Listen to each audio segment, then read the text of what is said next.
औज़ुबिल्लाहिमिनश्शैतानिर्रजीम बिस्मिल्लाहिर्रहमानिर्रहीम। अस्सलामु अलैकुम नाज़रीन। पिछले 24 घंटों में जो सबसे अहम डेवलपमेंट हुई है उसके ऊपर बात करने वाले हैं कि जो इसराइल ने हालिया ईरान पर हमला किया है। सुबह 4 बजे के करीब इसराइल ने ईरान पर हमला किया और ईरान के दफ्तर पारसलाने इनकलाब पर हमला किया गया था।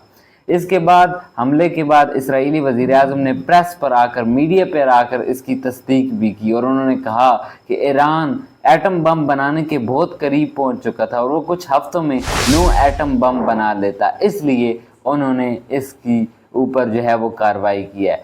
हालिया इसराइली हमलों में ईरान का किस हद तक नुकसान हो चुका है इसके ऊपर बात करते हैं। ईरान के आर्मी चीफ जनरल मोहम्मद बाकरी इस हमले में शहीद हो चुके हैं। पारसलाने इनकलाब के सदर हुसैन मैदवी इस हमले में शहीद हो चुके हैं और इसके अलावा कमांडर एंड हेड क्वार्टर के अली राशिद शहीद हो चुके हैं और मीर अली शेखानी भी इस हमले में शहीद हो चुके हैं। इसके अलावा अगर हम बात करें तो ईरान के जोहरी प्रोग्राम की अहम शख्सियात में फरीदून अब्बासी और मैदवी भी शहीद हो चुके हैं और इनके अलावा 6 और सियासतदान भी शहीद हो चुके हैं। तो ईरान की बहुत सारी अहम शख्सियात इस हमले में शहीद हुई हैं। हमले के बाद इसराइली वज़ीर-ए-आज़म ने प्रेस कॉन्फ्रेंस की और उन्होंने ये कहा कि हमारी जंग ईरानी आमरीत से है, हमारी जंग ईरानी अवाम से नहीं है और ये हमले कई दिनों तक जारी रहेंगे। इस मुतालिक ईरानी सुप्रीम लीडर आयतुल्लाह खामनाई ने कहा कि सोनी रियासत ने हमारी रियासत पर हमला करके जुर्म किया है, उनको तल्ख और दर्दनाक अजाब का सामना करना पड़ेगा। इसराइल के ईरान पर हमले के बाद ईरान ने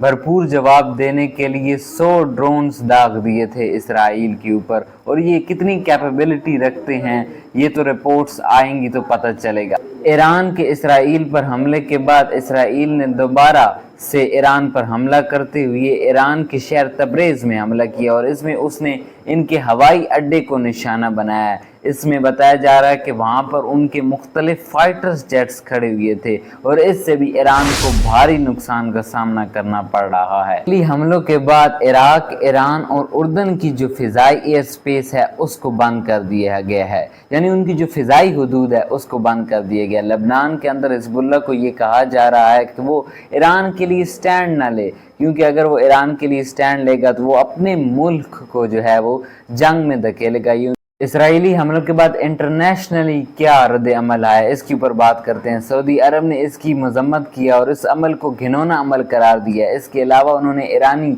हम मनसब से रब्ता भी किया है। चीन ने कहा है कि ईरान की जो सिक्योरिटी सूरत हाल है वो संगीन और पेचीदा है। इसके अलावा जापान और ऑस्ट्रेलिया ने भी इसकी मजम्मत किया, पाकिस्तान ने भी इसकी मजम्मत किया और कहा है कि वो ईरान के साथ खड़ा है। इसके मुतालिक वज़ीर-ए-आज़म ने भी ये कहा है कि ये ईरान की इलाकाई और सिक्योरिटी सूरत हाल और ख़ुद मुख्तियारी को हिट करती है और ये इंटरनेशनल कानून की खिलाफ वर्जी है।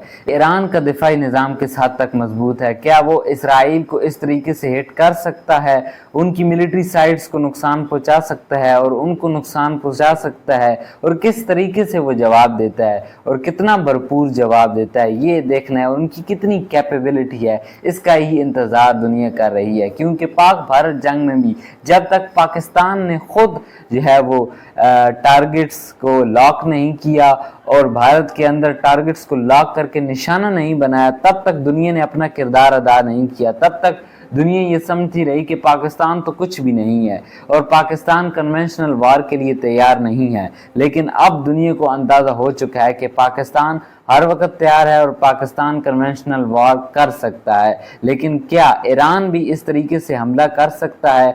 आप अपनी राय का इज़हार कमेंट में ज़रूर कीजिए।